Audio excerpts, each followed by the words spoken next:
है कि which of the following matrices are transpose of each other.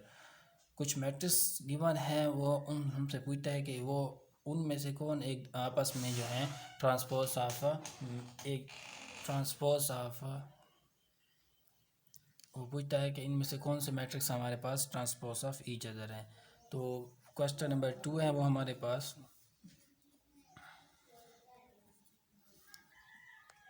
Which of the following matrices are transpose of each other.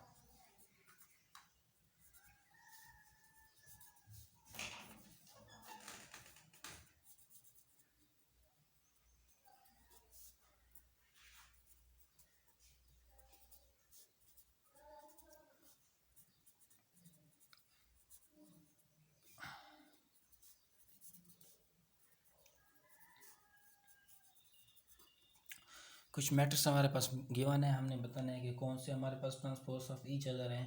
तो एक part इसमें total question है वो हमारे पास 4 हैं, इसके पार्ट्स है 2 मैं कर देता हूँ और बाकी आपने करना है।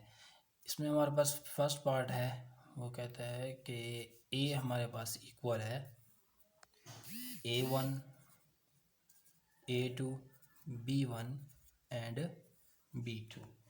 ये हमारे पास एक मैट्रिक्स है और इसका हमारे पास सेकंड पार्ट है जिसमें हमारे पास बी एक मैट्रिक्स है जिसकी हमारे पास वैल्यूज़ हैं A1 A2 B1 and B2।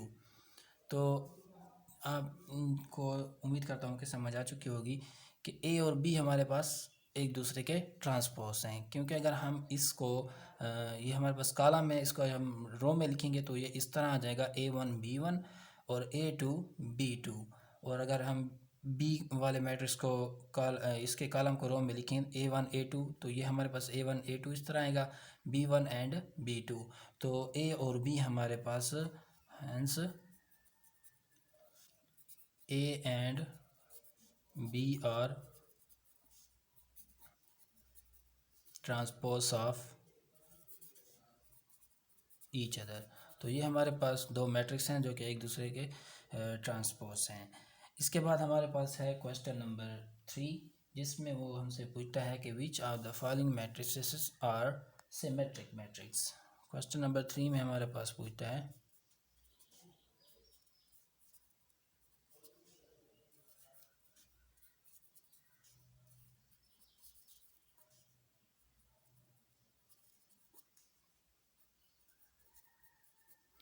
matrices are symmetric matrix, symmetric matrix। तो ये हमारे पास क्वेश्चन है कि कौन से हमारे पास सिमेट्रिक मैट्रिक्स हैं।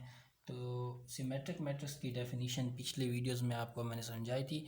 अगर आपको इसके बारे में नहीं पता कि सिमेट्रिक मैट्रिक्स क्या होता है तो आप पीछे जाकर वो देख सकते हैं प्लेलिस्ट में।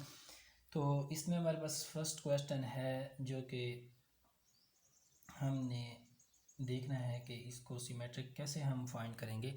फर्स्ट क्वेश्चन है हमारे पास A is equal to 5 -7 -1 and 5। ये हमारे पास एक क्वेश्चन है, इसका हम लेंगे ट्रांसपोज। तो ए का ट्रांसपोज हमारे पास आएगा 5 -1 -7 एंड 5। देखें हमारे पास A is equal to A transpose, क्या ये कंडीशन ट्रू होती है। इधर देखिए 5 है, ये 5 है, ये -7 है, ये -1 है। तो यहाँ पर ये कंडीशन हमारी फॉल्स हो जाती है क्योंकि ये हमारे पास ए इक्वल नहीं है ए ट्रांसपोज के।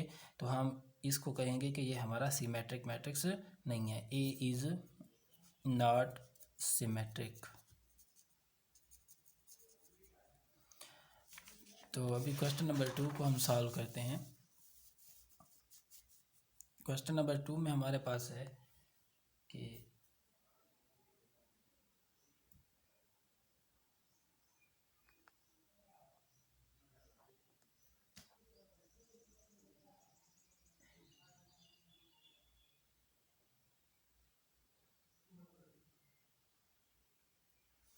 बी हमारे पास पार्ट है जिसमें हमारे पास -1 2 2 and 3। एक क्वेश्चन है, ये हमने बताना है कि सिमेट्रिक है या नहीं है।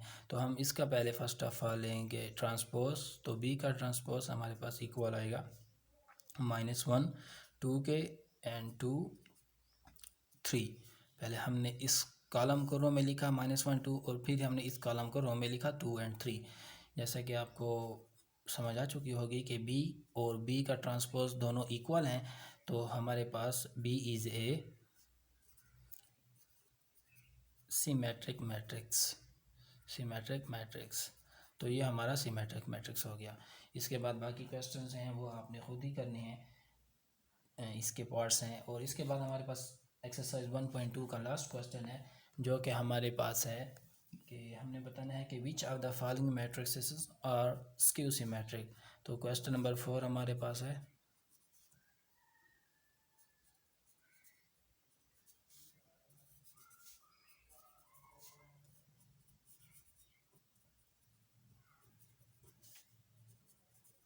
which of the following matrices are skew symmetric। तो स्क्यू मैट्रिक्स की कंडीशन हमारे पास क्या थी? अगर हमारे पास कोई ए मैट्रिक्स हो, जब हम उसके साथ -a ऑफ ट्रांसपोज लें तो हमारे पास अगर इक्वल आ जाए तो हमें उस क्या कहते हैं? स्क्यू सिमेट्रिक मैट्रिक्स कहते हैं। तो हमारे पास यहाँ पर एक क्वेश्चन गिवन है, ए पार्ट, इसमें वैल्यूज़ हमारी गिवन है 0 4 -4 एंड 0। तो सबसे पहले हम इसका ट्रांसपोज लेंगे। तो ए का ट्रांसपोज हमारे पास आ जाएगा 0 -4 4 एंड 0। हमने इस कॉलम को रो में लिखा, फिर इस कॉलम को रो में लिखा, तो ये हमारा ए ट्रांसपोज आ गया। अभी हम इसके बोथ साइड हम माइनस को मल्टीप्लाई करेंगे। तो -a of transpose is equal to -0 -4 4 and 0। तो -a ऑफ ट्रांसपोज हमारे पास 0 के साथ कोई साइन हो या ना हो, माइनस प्लस माइनस होता है, लेकिन 0 के साथ नहीं लिखेंगे। ये माइनस माइनस प्लस हो जाएगा, ये माइनस प्लस -4 हो जाएगा, ये 0 के साथ लिखने की ज़रूरत नहीं है। तो अभी ये -a ऑफ ट्रांसपोज 0 4 -4 0 ये हमारे पास इक्वल आ चुका है 0 4 -4 और 0 के, यानी ये वाली कंडीशन हमारे पास ट्रू हो रही है कि a हमारे पास इक्वल है -a ऑफ ट्रांसपोज के। तो हम कह सकते हैं कि हमारा a वाला जो मैट्रिक्स है वो हमारा स्क्यू सिमेट्रिक है। इसको उर्दू में कहते हैं कज तशाकुल कालिब। तो ये हमारा है स्क्यू सिमेट्रिक मैट्रिक। मैं उम्मीद करता हूँ कि आप लोगों को एक्सरसाइज 1.2 आप लोगों को क्लियरली समझ आ चुकी होगी। और किसी भी क्वेश्चन में मसला हो तो वो आप कमेंट करके पूछ सकते हैं। मैं आप सबसे गुजारिश है कि मेरे इस चैनल को सब्सक्राइब करें, लाइक करें, शेयर करें और साथ ही बेल के आइकन को भी प्रेस कर लीजिए कि ताकि आने वाली नई वीडियोस आप तक पहुंचती रहें। खुदा हाफिज़।